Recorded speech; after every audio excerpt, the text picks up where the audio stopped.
على بالك بلي رئيس أمريكا جو بايدن يكره الجزائر وكان حاب يدير لنا مشاكل. كي كان جو بايدن يخدم في وزارة الخارجية الأمريكية ما عجباش كي خدمت الجزائر مفاعل نووي السلام، إما لا عمر دوسي كبير وراح يشكي علينا، وقال بلي الجزائر راهي تخدم في أسلحة نووية وراهي حابة ترجع زعيمة العالم.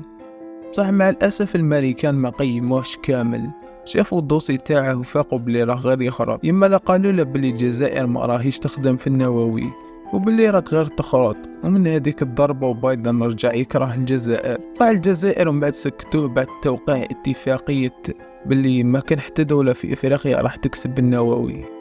الجزائر دولة نووية منذ الثمانينات، حيث قامت الجزائر ببناء مفاعل السلام في عين أوسارا بالتعاون مع الصين، ويعمل هدى المفاعل على إنتاج طاقة كهربائية كبيرة، وأيضاً يستعمل لأغراض طبية، وهو تحت الرقابة العالمية منذ التسعينات.